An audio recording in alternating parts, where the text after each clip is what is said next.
Assalomu alaykum hurmatli xonimlar va janoblar.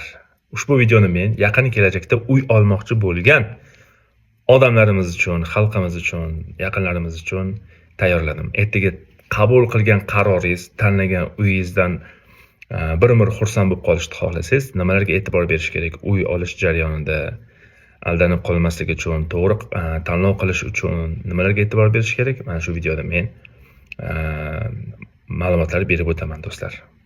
Va bu video nafaqat sizga, balki yaqinlaringizga ham ancha yordam bo'ladi ertaga uy olmoqchi bo'lsa. Siz uchun eng muhim bo'lgan bosqich, puldan ham muhim, narxidan ham muhim bo'lgan bosqich bu oilangizning xavfsizligi. Oilangizning xavfsizligi qanchalik ta'minlangan? Mana shundan kelib chiqib siz uy tanlashda bunga ham e'tibor berishingiz kerak. Aytaylik, kuzatuv kameralari bor, xavfsiz hudud, yopiq hudud, shunaqa talablarga javob beradigan ob'ekt tanlashingiz kerak bo'ladi. Ertaga ko'nglingiz xotirjam bo'lishi uchun. Shunaqa obyektlar bor, hammasi ochiq, xohlagan odam kirib ketaveradi, misol. Shunaqa obyektlar bor, faqat aholi ishlata oladi. Lift, faqat aholi ishlata oladi. Begona odamlar kira olmaydi. Podyezdning eshiklari qulflanadi, misol.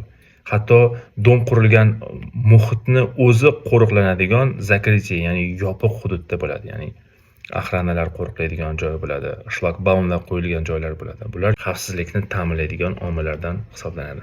Uy tanlashda narxiga uchishdan oldin e'tibor berish kerak bo'lgan ajoyib bir jihati bor. Bu lokatsiya, joylashuv va yana joylashuv eng muhim omillardan biri hisoblanadi.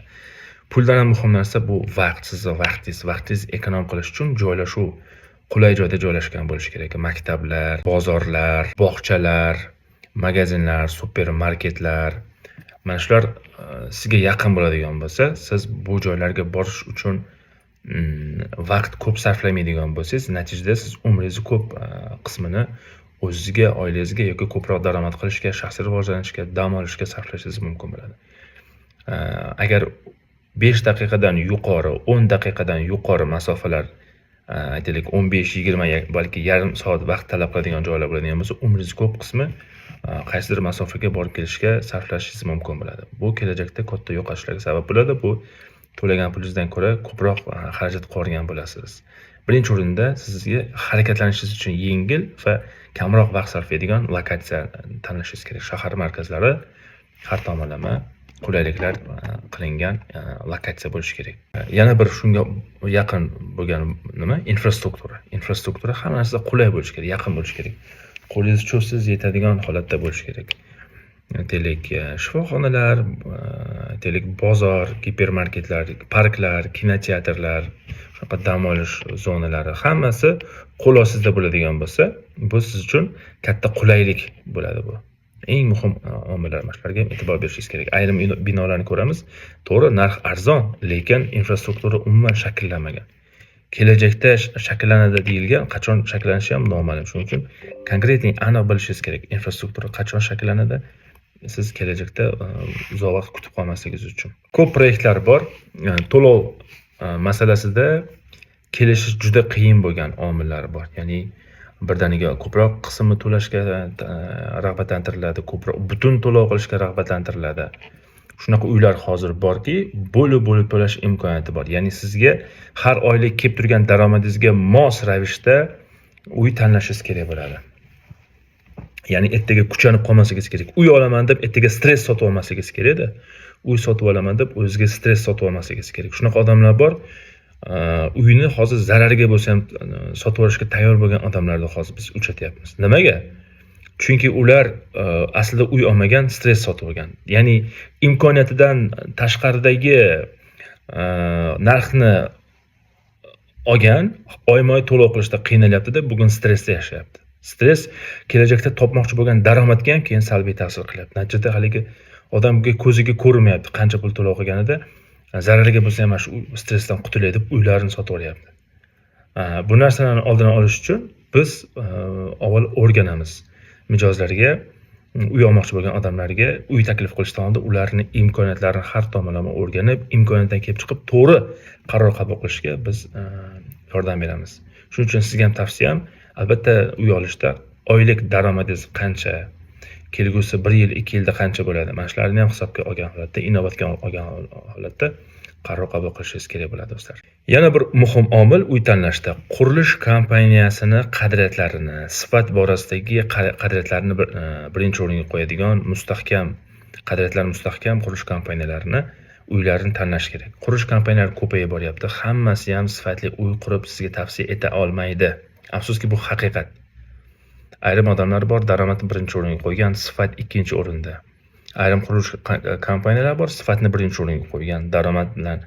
Ham muhim narsa, avval biz mijozlarni hurmatini, ishonchini qozonaylik deb turib, o'zi katta daromad qilmasa ham, lekin sifatni birinchi o'ringa qo'yadigan qurilish kompaniyalari bor. Ular haqida bizda yetarli ma'lumot bor. Bunga ham agar jiddiy e'tibor berishingiz kerak, faqat narxga uchmang, sifatga ham e'tibor bering. Qurilish kompaniyalar ertaga pul topiladigan narsa misolda, lekin sifatsiz uy quradigan bo'lsangiz, unda kelgusida ko'p narsa yo'qotishingiz mumkin. Vaqt, energiya, asab, yana qo'shimcha pullar yo'qotishingiz mumkin bo'ladi. Shuning uchun qurilish kompaniya tanlashda ham muhim e'tibor berish kerak bo'lgan jihatlari bor. Agar qaysi qurilish kompaniyaga biz ishonsak bo'ladi degan savolingiz bo'ladigan bo'lsa, biz har kuni yangi qurilish kompaniyalarini o'rganyapmiz, analiz qilyapmiz va bizda yetarli ma'lumot bor. Qaysi qurilish kompaniyaga ishonib bemalol ularni uylarini olishingiz mumkin degan savolga ham bizda javob bor. Bu bo'yicha bizga bemalol murojaat qilsangiz bo'ladi. Yana bir muhim omil uy tanlashda planirovkaga albatta e'tibor berishingiz kerak. Nechta oilada, nechta a'zo yashaydi bu xonadonda? Kimlar yashaydi? Yosh katta odamlarmi, yoshlarmi? Shundan kelib chiqib siz planirovkasini to'g'ri tanlashingiz kerak bo'ladi. Shunaqa uylar bor, planirovkasini sizni buyurtmangiz bo'yicha qilib beradiganlar ham bor hatto. Albatta bu kelishuv asosida qilinadi. Ya'ni siz bu uyni oldingizmi, qulay bo'lishi kerak sizga planirovkani aynan o'zingizning oilangizga, sharoitingizga, qadriyatlaringizga mos holatda, istaklaringizga mos holatda qilinishini tanlov qiladigan bo'lsangiz, ertaga mazza qilib yashaysiz bu uylarda. Bu bo'yicha ham bizda konsultatsiya xizmatlari bor. Bu haqida ham yana gaplashamiz xudo xolasa. Yana shunaqa uylar bor, 1 yil, 2 yil, 5 yil o'tsa ham narx o'smaydi. Shunaqa uylar bor, muntazam ravishda narxlar o'sib boradi. Shuning uchun uy tanlashda narxiga emas, kelajakdagi istiqboliga ham e'tibor berishingiz kerak. Bu olayotgan uyim kelgusi 5 yilda narxi ko'tariladimi? Men uy olayotgan joyda binolarni, kvartiralar narxi ko'tariladimi? Arenda narxi ko'tariladimi? Shunaqa perspektivlari bormi? Mana shunga faktlarni keltiradigan qurilish kompaniyalar yoki ko'chmas mulk mutaxassislarini xizmatdan foydalanishingiz kerak bo'ladi va bu ishonchli manbalarga asoslangan bo'lishi kerak.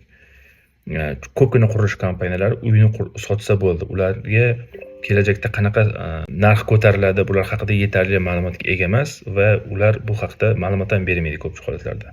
Men tavsiyam aynan shu faktlarni chiroyli ochib bera oladigan qurilish kompaniyalarini uylarini xarid qilishingizni men sizdan taklif qilib so'rayman. Chunki uy qanchalik tursa, u narx ko'tarilishi kerak. Sizni boy qilish kerak sotib olgan uyingiz.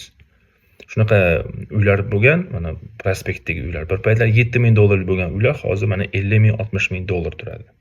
Narx muntazam o'sib boradi. Shunaqa lokatsiyalar bor, kelajakda o'sish kutilyapti, yaqin kelajakda o'sish kutilyapti. Mana shunaqa joylardan uy oladigan bo'lsangiz, sizni bunaqa uylar boy qiladi. Kvartira tanlashda yana qulaylikka ham e'tibor berish kerak. Sport zallar, bolalar o'yin maydonchasi, har xil to'garaklar, aytaylik, basseyn bo'lishi mumkin. Shunga o'xshagan qulayliklarga ega bo'lgan hududlarni ham e'tibordan chetda qoldirmasligingiz kerak. Bu bilan siz sotib olgan uyingizni arzon sotib olgan bo'lasiz, agar siz atrofda shunaqa qulayliklar yaratilgan uylarni oladigan bo'lsangiz. Chunki siz nafaqat bitta uy olyapsiz, uni atrofidagi qulayliklarni ham sotib olayotgan hisoblanasiz. Aynan uy tanlashda bunga ham e'tibor bering. Shunaqa uylar bor, arzon sizga taklif qilishi mumkin, lekin atrofda bunaqa qulayliklar yaratilmagan bo'ladigan bo'lsa ham, siz uyni arzon oldim deb o'ylab o'zingiz aldayotgan bo'lasiz, aslida qimmat olib qo'ygan bo'lasiz. Shunaqa uylar bor, narxi qimmatroq o'xshab ko'rinishi mumkin, narxi kattaroq o'xshab ko'rinishi mumkin. Lekin qulayliklarni, bunaqa men aytib o'tgan infrastruktura va lokatsiyani afzalliklarini agar o'rganib chiqadigan bo'lsangiz, aylanib kelib uyingizni narxi vaqt o'tgan sari ko'tariladigan bo'lsa, aslida siz uydan arzon olayotgan bo'lasiz, bo'lib chiqasiz shunda. Shuning uchun bunaqa tomonlarga ham e'tibor berishingiz kerak bo'ladi uy olishda. Hali aytib o'tdim, developer, ya'ni quruvchini statusini ham e'tiborga olish kerak. Birinchi o'rinda ularni o'tmishda qurib o'tgan proyektlari ko'pmi, ishonchlimi, mijozlarni ijobiy munosabatini qozona olganmi, ishonchini qozona olganmi, bu tomonlarga ham e'tibor berish kerak. Ko'p quruvchilar uyni qurgandan keyin juda ko'p negativlarga, va'da qilinganchalik sifatli uyni yetkazib bera olmagani hisobiga juda ko'p uyni sotib olgan odamlarda norozilik paydo bo'ladi. Va bu narsa agar quruvchi o'zini ustida ishlamasa, kelajakda sizni ham xuddi shunday norozi holatga olib kelib qo'yishi mumkin. Endi kimdan norozi bo'lishi mumkin, kimdan rozi bo'lishi mumkin, kimga ishonsa bo'ladi, bular haqida ham bizda materiallar bor. Biz o'rganyapmiz hozir qurilish kompaniyalarining statuslarini, erishayotgan yutuqlarini, sifatlarini. Bu borada ham bizga bemalol murojaat qilib, bizga suyansangiz bo'ladi. Biz o'zimiz sizga yaxshi tavsiyalarni berishimiz mumkin bo'ladi. Butun shahar bo'yicha, kelajakda butun Andijon viloyat bo'yicha qayerda kim qanday sifatli uylar quryapti, qaysi qurish kompaniyaga ishonsa bo'ladi, bular haqida ham bizda yetarli ma'lumotlar bor do'stlar. Bu bo'yicha ham bizga bemalol murojaat qilsangiz bo'ladi, suyansangiz bo'ladi. Yana bitta narsani aytaman do'stlar. Siz to'g'ridan-to'g'ri quruvchilardan uy oladigan bo'lsangiz, narxni yuqoriroq olishingiz mumkin. Biz quruvchilar bilan shunaqa kelishyapmizki, quruvchilar uylarini biz sotib berganimiz evaziga ma'lum bir mas'uliyatni bo'ynimizga olamiz va natijada bizga narxni nisbatan arzonroq qilib beradi, imtiyozli qilib beradi. Ya'ni to'g'ridan-to'g'ri quruvchidan olishda ko'ra biz orqali uy oladigan bo'lsangiz, bir qancha преимуществоlardan yutasiz. Birinchi o'rinda hujjatlaringizni biz yuristlarimiz mutlaqo bepul ko'rib beradi. Kelajakda qurilish kompaniya bilan o'rtada qanaqadir nizo keladigan bo'lsa, bizning yuristlarimiz siz tomonda turib, sizning manfaatlaringizni himoya qiladi. Ikkinchi o'rinda narx masalasi bo'yicha biz qurilish kompaniyalari bilan shunaqa kelishamiz. Biz uylaringizni sotishda yordam beramiz, evaziga bizga mijozlarimizga uylaringizni sal nisbatan arzonroq qilib bering. Biz o'zimiz mijozlarni jalb qilamiz va ertaga ularni xursand qilishimiz uchun narxlarni arzon qilib bering deb turib biz shunaqa kelishuv qilamiz. Baholi qudrat. Bu bilan nima demoqchiman? Bizga suyansangiz bo'ladi, uy sotib olishda ham, narx masalasi bo'yicha ham biz orqali, biz agentligimiz orqali uy oladigan bo'lsangiz, sizda ancha sizning manfaatingiz uchun bizni tashkilot kurashadi. Sizning xavfsizligingiz uchun birinchi o'rinda kiritayotgan sarmoyalaringiz xavfsizligi uchun bizni tashkilot kurashadi. Chunki bizda o'zimizda yuristlar bor. Eng qizig'i, sizdan umuman xizmat haqi olmaymiz. Biz sizning manfaatingizni himoya qilib, xizmatingizni qilgan taqdirda ham sizdan haq olmaymiz. Biz qurilish kompaniyadan olamiz. Shuning uchun taklifim albatta bizni agentlik orqali uy olishingiz kerak bo'ladi. Oson bo'ladi, xavfsiz bo'ladi va biz soprovождение qilib boramiz. Bizning agentligimiz orqali uy olishda yana bir afzalligi bor. Biz bitta qurilish kompaniya bilan ishlamaymiz. Bitta qurilish kompaniya analiz qilmaganmiz. Biz bir necha o'nlab qurilish kompaniyalarini bir-biri bilan solishtiramiz. Qayerda qaysi qurilish kompaniya afzallik tomonlari bor, qayerda qaysi qurilish kompaniyaning kamchiliklari bor va bizda bu haqida yetarli ma'lumot bor. Lokatsiya haqida, infrastruktura haqida, sifatlar haqida, qulayliklar haqida, narx-navo, to'lov imkoniyatlari haqida hamma ma'lumotlar bor. Shuning uchun uyni biz orqali oladigan bo'lsangiz, ishingiz juda ham tez bitadi, sifatli bitadi va ertaga qabul qilgan qaroringizdan bir umr xursand bo'lib qolasiz.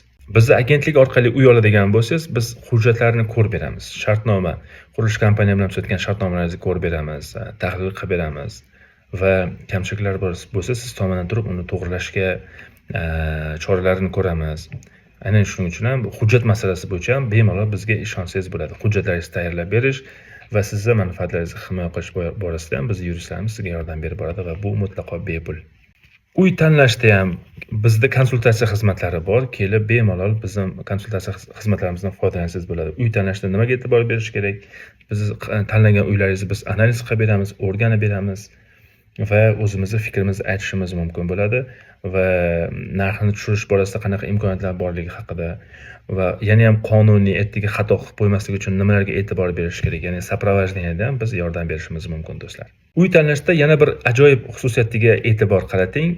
Biz orqali uy olayotgan paytda biz sizga taklif qilayotgan uylarni investitsion imkoniyatlarini ham ko'rib e'tiborga olib sizga taklif qilamiz. Ya'ni biz orqali olayotgan uylarni aksariyat qismi sizga investitsion daromad berish nuqtai nazaridan e'tiborga olib sizga uy taklif qilamiz.